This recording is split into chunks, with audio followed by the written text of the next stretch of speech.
Israel Iran के बीच तनाव चरम पर है, लेकिन अमेरिका के दो सबसे बड़े नेताओं की राय बिल्कुल अलग अलग है। इजराइल ईरान के परमाणु और तेल ठिकानों पर हमले की रणनीति बना रहा है, इसकी खबर अमेरिका को भी है। अमेरिका के राष्ट्रपति जो बाइडेन ने इजराइल को सचेत किया गया कि कहा है कि इजराइल ईरान के ऑयल फील्ड्स पर हमला ना करे और पलटवार के लिए दूसरा ऑप्शन यानी विकल्पों पर विचार करे। जबकि पूर्व राष्ट्रपति और रिपब्लिकन पार्टी के राष्ट्रपति पद के इस साल उम्मीदवार डोनाल्ड ट्रंप की अगर बात की जाए तो उन्होंने बहुत ही आक्रामक बयान दिया है। डोनाल्ड ट्रंप ने क्या कहा? डोनाल्ड ट्रंप ने बाइडेन के बयान को नकार दिया और कहा कि इजराइल को ईरान के परमाणु ठिकानों पर, जो परमाणु साइट्स हैं, वहां पर हमला कर देना चाहिए। बिल्कुल उलट और अलग बयान आ रहे हैं। तो देखिए, अमेरिका के राष्ट्रपति ये बोल रहे हैं कि इजराइल को ईरान के ऑयल फील्ड पर हमला नहीं करना चाहिए, जबकि जो राष्ट्रपति की रेस में और जो पूर्व राष्ट्रपति है डोनाल्ड ट्रंप, वो ये बोल रहे हैं कि इजराइल को ईरान की न्यूक्लियर फैसिलिटी पर, जो साइट्स है, वहां पर हमला कर देना चाहिए। लेकिन बेंजामिन नेतन्याहू के मन में क्या चल रहा है ये वो खुद बता सकते हैं, लेकिन संकेत ये साफ मिल रहा है कि इजराइल ईरान की ऑयल फैसिलिटी पर हमला करके उसे सबक सिखाना चाहता है। अब आपको मैप के जरिए दिखाते हैं कि ईरान के ऑयल फील्ड्स आखिर कहां पर है। ईरान के अहम ऑयल फील्ड्स की अगर बात करें, ये आप जरा देखिए, ये इस वक्त आपको जो टीवी स्क्रीन पर नजर आ रहा है, ये है ईरान का मैप और कहां पर। अगर खर्क टर्मिनल की बात करें, एक दिन में इसमें 28 मिलियन बैरल तेल निकालने की क्षमता है।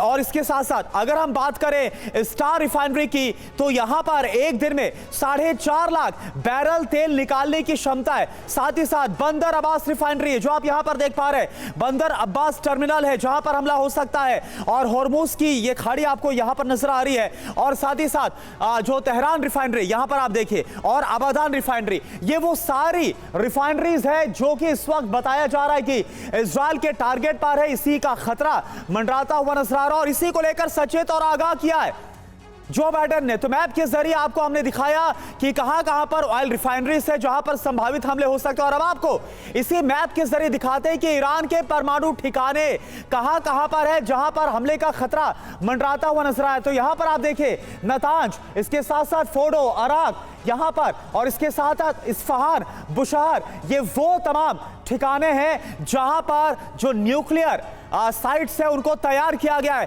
साथ ही साथ सागन और याश की बात करें और गाशन की बात करें, ये भी इजराइल के निशाने पर है, क्योंकि ये भी काफी ज्यादा इंपॉर्टेंट एस्टैब्लिशमेंट्स हैं। और इस वक्त हमारे साथ सिवाज सर हैं। सिवाज सर, देखिए, अगर इजराइल की बात करें और खासतौर पर बेंजामिन नेतन्याहू की बात करें, तो वो पूरी दुनिया को सरप्राइज देने के लिए जाने जाते हैं, जो इससे पहले उन्होंने हमलों का अंजाम दिया। जो बाइडेन कुछ बोल रहे हैं, डोनाल्ड ट्रंप कुछ बोल रहे हैं, क्या लग रहा है कि अमेरिका से जो संदेश आ रहा है उसको मानेंगे क्या बेंजामिन नेतन्याहू, या फिर जो उनके मन में है उसको अंजाम दे देंगे? हाँ, देखो करुणा, सच्चाई यह है कि इजराइल जो भी वार करेगा, पुख्ता करेगा, ऐसा करेगा जिससे ज्यादा नुकसान ईरान को हो और ईरान को सरप्राइज दे। तो इसलिए एक तो जल्दबाजी नहीं करेगा, उसके पास 3 बड़े मेन ऑप्शन है। एक तो न्यूक्लियर फैसिलिटीज को बर्बाद करना, एक उसकी जो एनर्जी सेक्टर है, ऑयल और गैस को बर्बाद करना, और तीसरा है जो कि बड़े लीडर्स और हेडक्वार्टरों को बदनाम करना। अब बात आती है कि न्यूक्लियर फैसिलिटी, क्या न्यूक्लियर फैसिलिटी को एक डिस्ट्रॉय करना इतना आसान है? 2-3 बातें हैं इसके अंदर। एक तो ईरान ने अपनी न्यूक्लियर फैसिलिटी बहुत जगह फैला दी है। दूसरा, वो अंडरग्राउंड है, करीब 2 से 3 किलोमीटर, तो उनको पेनिट्रेट करना बड़ा मुश्किल होगा। सबसे पहले बेंजामिन नेतन्याहू चाहेंगे, अगर आप उनकी बात समझें, तो कि न्यूक्लियर फैसिलिटी पे हमला हो, मगर क्या ये सक्सेस होगा, इसकी बड़ी चिंता उनको। जो दूसरा बड़ा टारगेट होगा वो होगा एक ऑयल सेक्टर का, ऑयल फैसिलिटी का। मगर ये सच्चाई है कि ऑयल अगर फैसिलिटी लगता है तो ईरान पे काफी नुकसान होगा। उसकी इकोनॉमी पहले अच्छा नहीं कर रही और इसका इम्पैक्ट वर्ल्ड में भी होगा।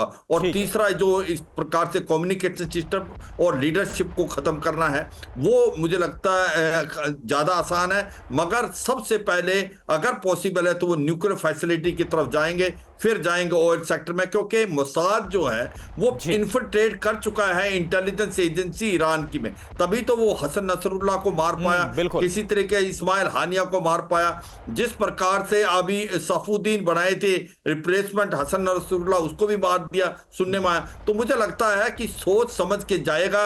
इजराइल अमेरिका की नहीं मानने वाला, इजराइल वो करेगा जो उसके नेशनल इंटरेस्ट में है, उसका वार पुख्ता होगा। ये बहुत बड़ी बात आप बोल रहे हैं कि इजराइल इसलिए जाना भी चाहते। इससे पहले भी इसी तरह से उसने हमलों को अंजाम दिया, फिर चाहे वो गाजा रहा हो या फिर इसके अलावा बेरूत में जिस तरह से हमले हुए, और अब ईरान पर हमलों को लेकर भी यही आशंका जाहिर की जा रही है।